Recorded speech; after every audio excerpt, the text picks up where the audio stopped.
Cost, cost का मतलब क्या होता है? इन जनरल टर्म हम कॉस्ट को क्या समझते हैं? हम कहते हैं कॉस्ट मतलब कोई भी चीज़ खरीदेंगे उसके पहले हम जो पैसे देंगे, दैट इज़ कॉस्ट। यही समझते आ रहे हो ना कॉस्ट का मतलब? एक्चुअली में होता यही है, बट जब हम इकोनॉमिक्स में कॉस्ट की बात करते हैं तो हम कहते हैं cost means the cost of acquiring all the factors of production. जितने भी हमारे फैक्टर्स ऑफ प्रोडक्शन हैं उन्हें एक्वायर करने के लिए जो भी कॉस्ट हम बियर कर रहे हैं, दैट इज़ द कॉस्ट। ठीक है, तो cost means any amount paid, that is cost. ठीक है, तो हमारे पास फैक्टर्स ऑफ प्रोडक्शन कौन कौन से होते हैं? लैंड, लेबर, रेंट, कैपिटल और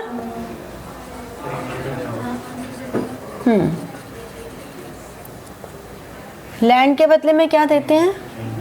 रेंट। लेबर के बदले में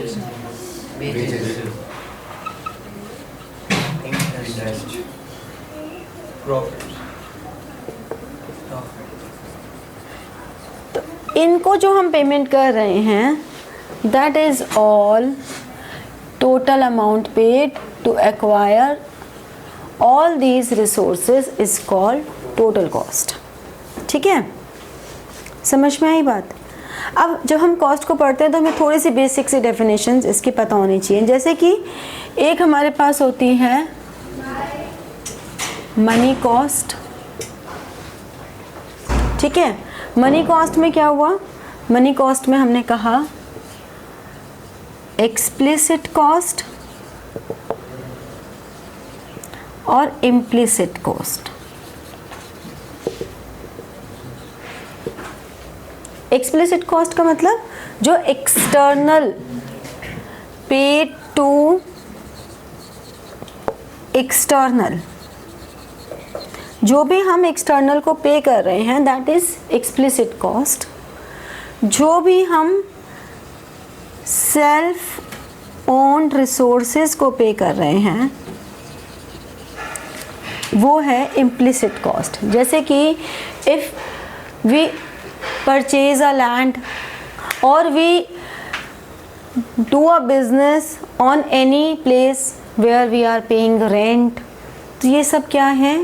एक्सप्लिसिट कॉस्ट है। But if I am teaching at my home self owned resources, that is implicit cost. ठीक है, तो एक्सप्लिसिट कॉस्ट हम किसी एक्सटर्नल को पे कर रहे हैं। If we are hiring employees and we are paying salary to them, that is explicit cost. But instead of hiring, if I am doing all my work and I am saving that money, then I can measure कि if I hire then this much the amount I have to pay. This is implicit cost.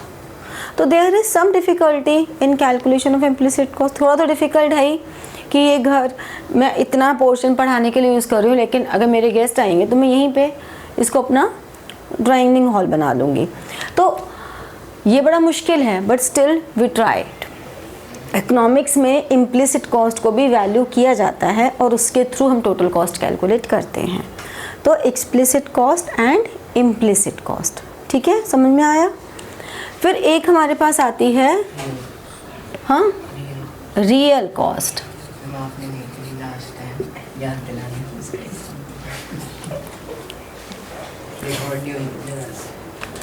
तो real cost क्या होती है? The sacrifices,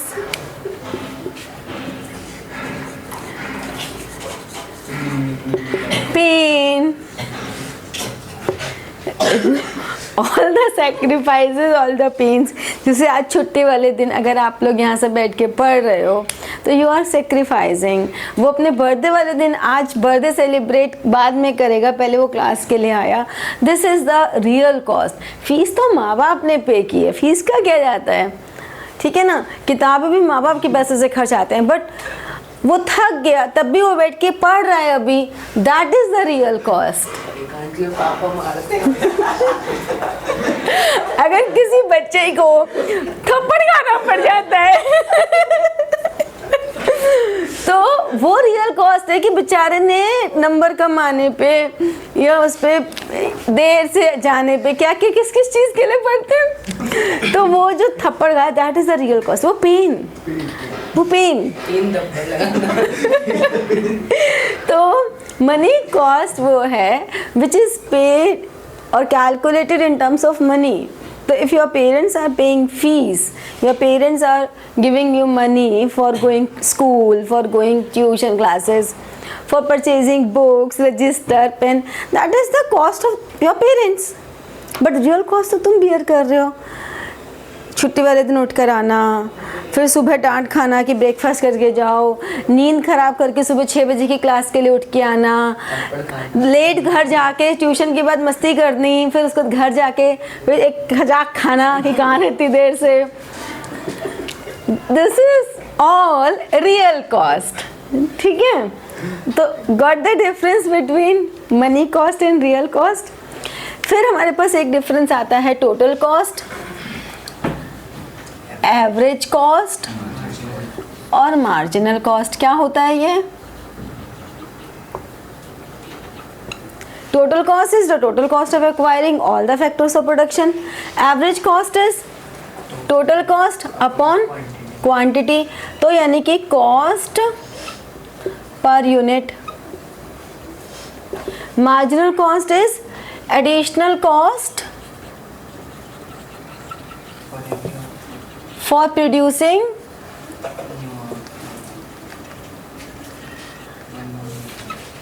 one more unit।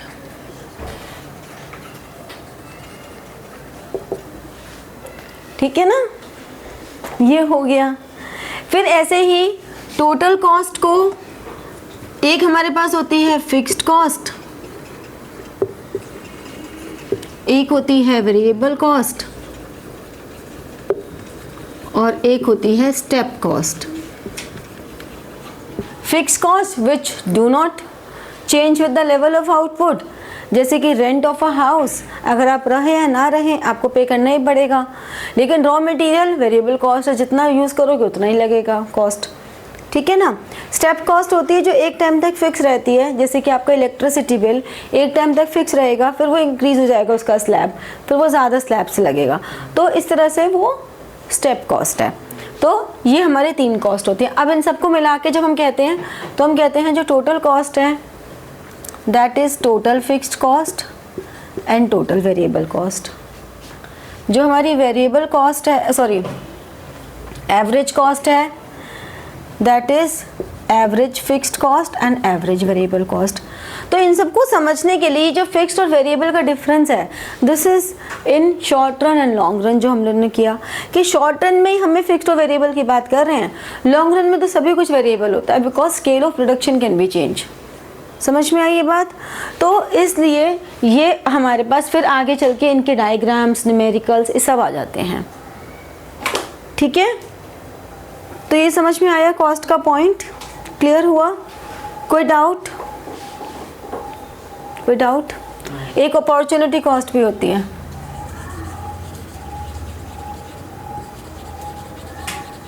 क्या होती है opportunity cost? The cost of acquiring next best alternative. जैसे कि सोने की कॉस्ट है पढ़ाई का नुकसान, और पढ़ने की कॉस्ट है सोने का नुकसान। तो बेस्ट ऑल्टरनेटिव क्या है इसमें, सोना या पढ़ना? सोना बोल के तो दिखा देते तुम, मैं नींद हराम कर देती। तो आप पढ़ने के लिए अपना जो सोना है वो हराम कर रहे हो। तो हम ये कहते हैं कि तुम्हारे पढ़ने की जो कॉस्ट है वो तुम्हारा अपॉर्चुनिटी कॉस्ट है स्लीप, ठीक है। If you are doing a job of 5,000 rupees and you get a job of 20,000 rupees, then the cost of that 20,000 is 5,000. If you are at 20,000 and you find a job of 50,000, the cost of that 50,000 job is 20,000. ठीक है।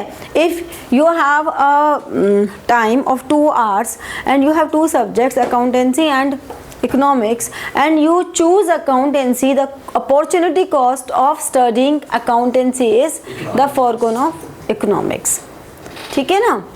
तो if you choose humanities over commerce, then the opportunity cost of humanities is commerce. तो basically what you forgo for getting what you want, तो what you forgo is the cost of what you want, what you receive. Okay, this is opportunity cost. समझ में आई ये कहानी? पक्का से आई? धन्यवाद. चलो, तो like, share and press the bell button for getting your notifications and comment. ठीक है? Thank you.